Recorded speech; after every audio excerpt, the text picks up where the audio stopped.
Welcome back to iCanMod, and this is part 2 of our Lian Lancool II case review. In this part of the video we'll be going through the Hot Swappable Backplate and front port USB-C installation. Now throughout this video it will be basically me talking and a couple of montages of me actually getting things fitted in. Whenever you're doing something like this, we do recommend that you look at the instructions that come with the actual part itself. Now, if you're doing a Lian Lancool II mesh case, then the instructions and the way you go about it should essentially be the same, but every case is different. So we do recommend that you look at the instructions first. So what we'll do next is we'll go through into the first part will be the Hot Swappable Backplate, and then that will move into the USB-C cable installation. They're pretty quick sort of montages and a little bit of explanation at the start. So I hope you enjoy those.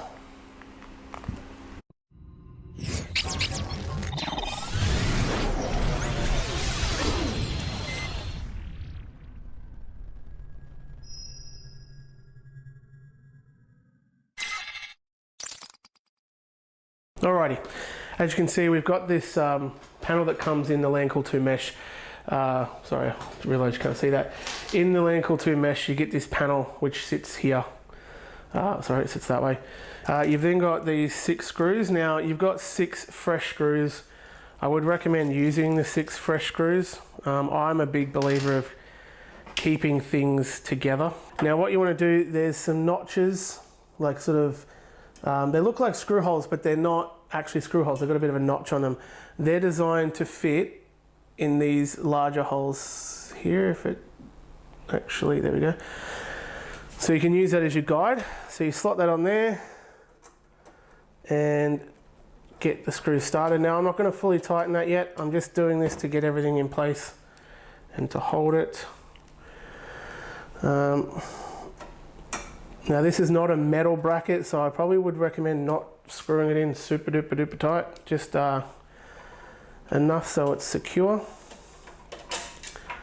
But it's good practice with everything when you screw everything in is to get every screw in first. Especially when we come to the build videos, you'll see when I'm screwing things in, I'll get all the screws in place, because obviously you want to make sure you're not threading anything. And then before I fully tighten everything, I go about it in a cross pattern, or crisscross pattern. So what that means is I'll now go here and I'll go over to this one, tighten that one up. Yep. Tighten this one up. See how I've gone diagonally from there to there? Now I'll go from here and then back down to the bottom right, and then across to the middle and across to the middle. Now why do I do that? It's really important with certain things, especially if you're screwing down like a liquid cooler or a cooler onto your CPU. You want to apply even pressure as you go down, and I think obviously it's a great rule just to do that with everything. Now, they did come with some SATA cables, or SATA cables, however you want to say it.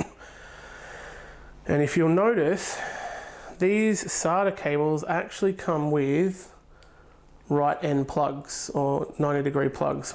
I was looking through about this because it only comes with 2. Lian said for the third one, look in your motherboard box, because there should be one in your motherboard box. So now, because we've installed that bracket correctly, when we plug in the SATA cables, they should be the right way up. So I'll get that. Would have been nice if they had the same bends.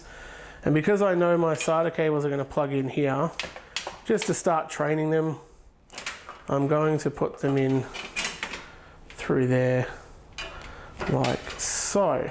Cool. So that's the back part done. I'm just going to close it up. So as you can see, everything fits. There's nothing touching, which is beautiful. Now the final part of this is we're going to take a look at the drive sleds, because there are some parts here, they're called light rails. these little plastic parts. They have this double-sided tape and they stick into the sled. So I'm just going to move the camera and stuff, and then we'll take a look at those.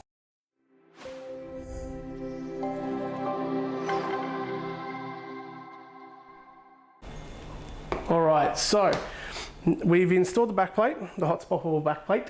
So what we need to do now is prep the drive trays. Now something really cool with this, you actually get, I thought, why do you get double-sided tape? In the pack you'll get these. These are coloured well they're actually just double-sided tape, but they're red so you know which is which. You get 3 of these plastic, what are they called, like the inserts I guess.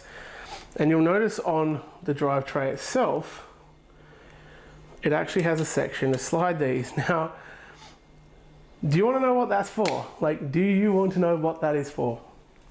If you look here, if you see, if that'll focus properly, yep, they become lights to tell you when it's connected and when it's not, and when it's reading. Lian Lee, I love your work. So what I'm going to do now, guys, I'm going to pause it. I'm just going to get this done because it's a bit fiddly, and it's going to take quite a while probably for me to do that with my fat hands. But I will stop and show you how I'm going with it at certain points.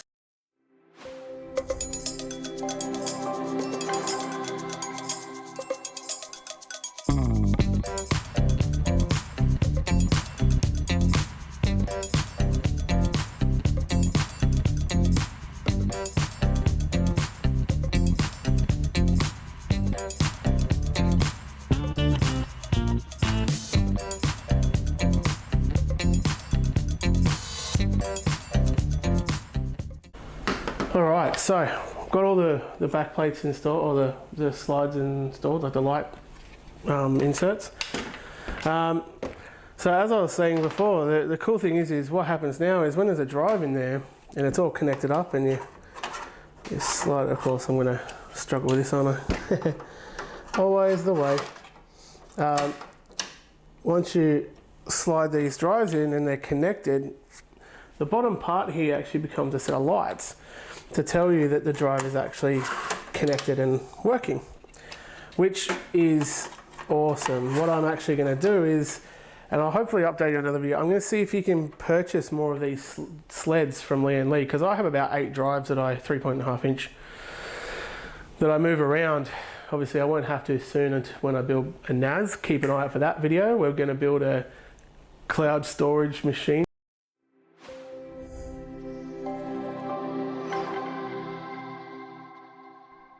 Alright, so you can see the camera here is now sort of pictured on where the top I/O panel is. To do the USB-C cable, we do actually need to get in under here to install that.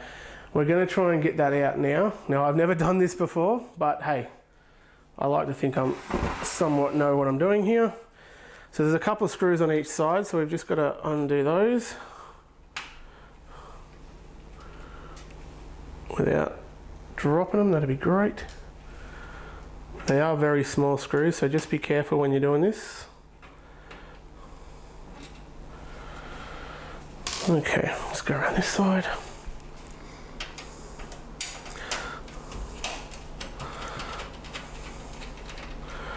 Now, I understand why Lian Lee did this, and I do actually applaud it. I think it is a great idea, but I think when it comes to this,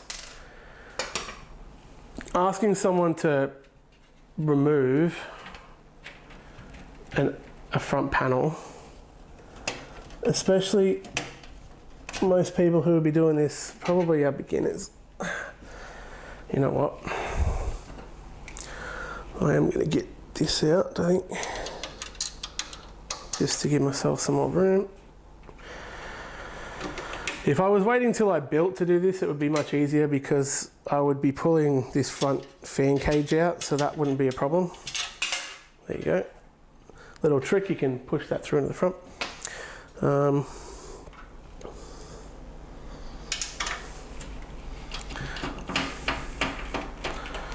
So I think, you know, because I'm sort of limited to how far I can move that because I don't want to have to unplug all the fans and everything. All right, so this bad boy. So it comes down here. I actually think I can do this inside the case, which I think is going to be fine. It says remove that. It says to, oh, okay, maybe not. We might actually get that out. The thing here. You know what? We're going to work on it from here, because I can. Ha! There we go. And, oh look, the camera's in good spot. So basically what we're doing is we're actually installing it just here. So here.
Alright, so that's everything installed there. The Hot Swappable Back Plate and the USB-C front port is now installed in the Lian Lancool II Mesh case, and obviously I've got the Performance Edition, so I'm looking forward to actually finishing or building that out once I start getting more of the parts available.